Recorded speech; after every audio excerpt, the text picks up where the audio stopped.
Wojak wants to be a famous artist, so he goes to school to get a modern art degree. He's an emotional wreck and constantly worries that he might be wasting 4 years of his life and $100,000 on a useless piece of paper that won't actually help him achieve his goals, but he keeps doing it because that's what everyone else is doing too. But then one day Elon comes to town and he destroys Wojak's arguments with facts and logic, and he gives Wojak the secret golden advice that changes his life. With his newfound confidence, Wojak finally has the courage to drop out and start taking action to actually get a job as an artist. It's not easy, but a few years later, Wojak has his dream job working as an artist, and he's built up an amazing portfolio. And he's also started his own business on the side. Wojak looks back on his friends who went on to get art degrees, and none of them are working as artists. They're all working minimum wage jobs that have nothing to do with art. So as somebody who went all the way through the university system and got a doctorate, I know from firsthand experience that a lot of degrees are really useless and they lead to high unemployment rates. So in today's video, I'm going to be talking about the top 10 college degrees with the highest unemployment rates, and we're going to start with number 10, which is philosophy and religious studies at 7.2% unemployment. One of Rome's greatest emperors, Tiberius, was once quoted as saying, "A good shepherd shears his sheep, he does not flay them." And this statement was directed towards the generals and the elites that oversaw the regions of Rome. And it was meant as a warning to not excessively tax or treat the people in those regions unfairly. And it worked. Under Tiberius, Rome prospered, and everybody from the peasants to the elites benefited from the situation. But it didn't last, because just a short time after Tiberius's death, and as Rome devolved, the rich got richer and the poor got nothing for all the hard work. And they were basically being directly or indirectly enslaved. And this is the situation that is happening in the modern world as well. Although we don't often see direct slavery anymore, what we do see is indirect slavery in the form of debt. And the worst type of debt slavery is student loan debt, because you can take out a ton of money at a young age and you can't default on it. Now, society has programmed you to believe that the only way to be successful is to get educated. And I actually agree with that, but not in the same way that colleges mean. You see, colleges convinced you that the only way to get educated beyond high school was to go to college, which, to be fair, for a very long time was a great investment. Then they made college ridiculously expensive, they created a bunch of useless majors, and they incentivized people to get bachelor's degrees where they wouldn't be able to get a job, and therefore they'd have to go back to college and get a master's or a doctorate, which conveniently leads them to making double the amount of money. And this is exactly what's happened with philosophy and religious studies and many of the degrees on this list. You absolutely do not need to go to college to study these things. There are hundreds of options out there to study philosophy for free or at a fraction of the price. For instance, the best colleges in the world offer a lot of their curriculum completely free, like MIT OpenCourseWare. There's also an abundance of free or cheap resources online, like YouTube, Google, Udemy, Skillshare, etc. And you can literally hire people that have doctorates in philosophy for one-on-one coaching at a fraction of the price. If you watch this video and really pay attention to what I'm talking about, you're gonna have an unfair advantage over most of the people who don't do their research. And this is why 95% of people are not passionate about their jobs. And I'm sorry if I seem so serious about this, but I really do want to make an impression, because this is an incredibly important choice that you're making at such a young age. Number 9 is going to be film, video, and photography arts, and this one has a 7.3% unemployment rate. Now let's face it, for every Steven Spielberg or Martin Scorsese, there's 100 film graduates that are working at Starbucks. So this is an example of a degree that tries to teach you something that you can only learn by experience, only learn by actually doing it. Now, I told this story on my channel before, but a friend of mine immigrated to the United States from Lebanon, and he did it in his mid-30s. And he completely changed his career from pharmacy technician to photographer. And he ended up getting an award for being the #1 photographer in Las Vegas, which is a very competitive market. So he went from zero knowledge in photography in his mid to late 30s and completely broke as an immigrant to making 6 figures as a top-tier photographer. And he did all of it within just a few years. Now, do you think he went and got a photography degree? No, of course not. He just looked up the best wedding photographers and then he tried to recreate their photos. Then he got to the point where he was good enough to actually do some weddings. He did some for free. And then after he did some free ones, he had a good portfolio built up. He started charging for them. And for the film side of things, I hear this story all the time of people who actually will try to create their own personal brand on YouTube and other social media platforms in order to try to break into Hollywood. So this is what Key and Peele did, for instance. And to be honest with you, this kind of blows my mind a little bit, because Hollywood is kind of a dying industry and the creator economy is on the up and up. So I was on vacation a few weeks ago on this nice little surfing island called Siargao, and I actually ran into 2 people who had been working in Hollywood for over 20 years. And they told me that if they were gonna do things over again today, they would actually start by creating their own personal brands online. And then they might try to break into Hollywood, but chances are they would probably just stick to the personal brand because there's more opportunity there, right? So Hollywood has a ton of gatekeeping. There's a ton of politics as well. There's a lot of shady stuff going on. And then you have people like Mr. Beast that just got offered $1 billion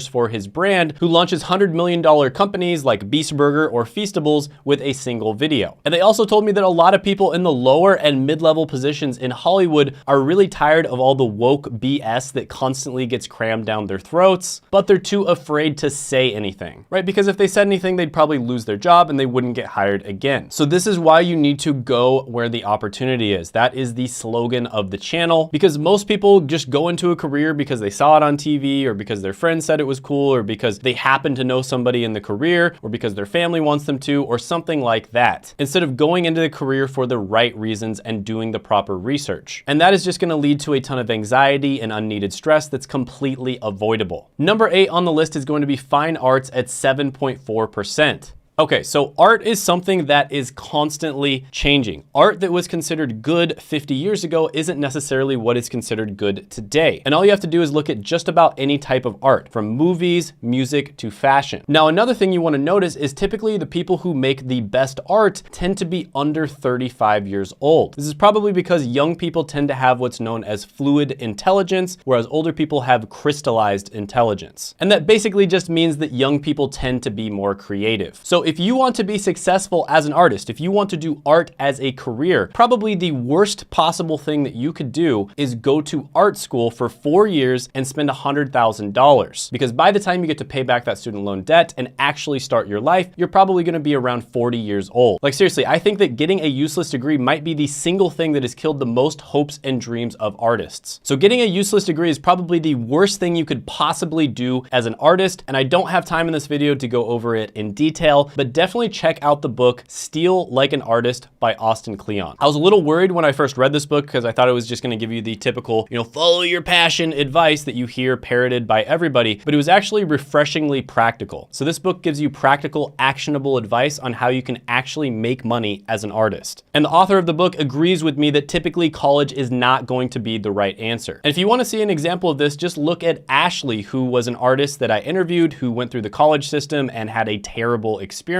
And then she was able to land a digital marketing job and start her art company on the side. And the reason she was able to launch her business on the side is because digital marketing is an in-demand skill that gave her the time, money, and flexibility that she needed to do that. So yeah, you can definitely check that video out. It's a great interview. Number 7 on the list is going to be a liberal arts degree at 7.6% unemployment. All right, so liberal arts is really interesting, and my personal favorite subject might be history. And I absolutely love reading books from authors like James Michener and Leon Uris. I also love listening to Dan Carlin's Hardcore History podcast. And he talks about things like the fall of the Roman Empire as well as the rise of Genghis Khan. But does that mean that I would get a history degree in order to study this stuff? Absolutely not. Well, during college for a brief period, I actually thought about doing this. So what did I do? I took some history classes, and what I found is it sort of ruined my passion for history. So they made me read and write essays on parts of history that I don't particularly care about. They also made me do really tedious things like memorizing dates. And all this stuff can be looked up in 5 seconds, so it seems pointless to me to just try to memorize it because you're just gonna forget it 2 weeks later. And on top of that, I could tell that many of the professors were extremely biased. And yes, they were teaching history, but they were really teaching their version of history, which didn't necessarily align with reality. So I quickly figured out that I didn't want to actually major in history because it would kind of ruin something that I really enjoyed doing as a hobby. But ironically, by not majoring in history, I started this YouTube channel and I get to include historical anecdotes like I did in this video. So I definitely would not get a history degree, and I think the same thing goes for like 99.9% of people out there. And with a liberal arts degree, you'll have time to ponder the deep existential questions like, do you want fries with that? No, really, do you want fries with that? But all joking aside, if you know any friends or family members that could use this type of advice, that need some practical advice like this, definitely send this video to them. I get a ton of comments from people who actually found my channel because a friend friend or a family member sent it to them. When I was making this channel, I wanted to make the resource that I wish I had when I was 18. All right, so number 6 and 5 are going to be a tie,